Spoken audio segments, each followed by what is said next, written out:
ఆచార్య చాణక్యుడు గొప్ప రాజనీతిజ్ఞుడు, దౌత్యవేత్త కూడా. విష్ణుగుప్తుడు, కౌటిల్యుడు అని కూడా పిలుస్తారు ఆయనని. మౌర్య సామ్రాజ్య అభివృద్ధిలో ఆచార్య చాణక్యుడు ముఖ్యమైన పాత్ర పోషించాడు. అతని ఆలోచనలు, పాఠాలు నేటికి సంబంధితంగా ఉన్నాయి. అయితే చాణక్యుడి విధానాలు చాలా ముఖ్యమైనవి. ఆయన చెప్పింది పాటిస్తే జీవితంలో సంతోషంగా ఉండవచ్చట. జీవితంలో విజయం సాధించాలంటే చాణక్యుడు సూచించిన విధానాలను అనుసరించవచ్చు. చాణక్యుడు ఇచ్చే ప్రతి పాలసీ మనిషి తన జీవితం లక్ష్యాలను సాధించడానికి స్ఫూర్తిదాయకంగా ఇస్తుంది. ఈ విషయాలను దృష్టిలో ఉంచుకుంటే అనేక రకాల సమస్యల నుండి మిమ్మల్ని మీరు రక్షించుకోవచ్చు. నేటికి ప్రజలు చాణక్య నీతిని అనుసరించడానికి కారణం కూడా ఇది.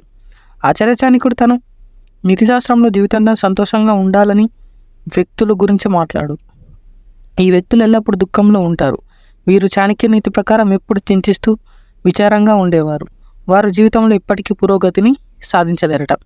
అయితే పనికిరాని కొడుకు. ఆచార్య చాణక్యుని ప్రకారం పనికిరాని కొడుకు లేదా కుమార్తె ఉన్న తల్లిదండ్రులు విచారంగా కలత చెందుతూ ఉంటారట. సమాజంలో ఇప్పుడు తల వంచుకొని నడవలసి వస్తుంది. అంతేకాదు జీవితాంతం తమ పిల్లల గురించి ఆందోళన చెందాల్సి వస్తుందట. తల్లిదండ్రులు కూడా వారి జీవితాంతం తమ పిల్లల దుష్ప్రవర్తనల పట్ల అసంతృప్తిగా ఉంటారు. అలాంటి వ్యక్తులు జీవితంలో ఎప్పటికీ ముందుకు సాగలేరు.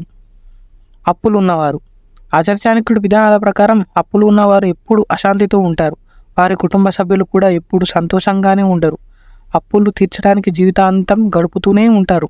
అప్పుల్లో కూరుకుపోయి జీవితాంతం ఎప్పటికీ విజయం సాధించలేరు. ఇక స్త్రీల ప్రవర్తన. చాణక్య నీతి ప్రకారం స్త్రీల ప్రవర్తన సరిగ్గా లేని ఇళ్లలోని వ్యక్తులు ఎప్పుడు విచారంగా అశాంతిగా ఉండాల్సి వస్తుందట. ఆ ఇల్లు వాళ్ళ సమాజంలో ఎప్పుడు తల వంచుకొని ఉండాల్సిందేనట. జీవితాంతం పరువుల నష్టం ఎదుర్కొంటున్నారు. అలాంటి ఇండ్లలోని వ్యక్తులు ఎప్పుడు సంతోషంగా ఉండాలేరట. అబద్ధాలు చెప్పే స్త్రీ. చాణక్య రీతిలో అబద్ధాలు చెప్పే స్త్రీ పెళ్లి చేసుకోకూడదని చెప్పబడింది. క్రమం తప్పకుండా అబద్ధం చెప్పే స్త్రీ తన భర్తకు వ్యతిరేకంగా కూడా దీన్ని ఉపయోగించుకోవచ్చున వస్తుందట.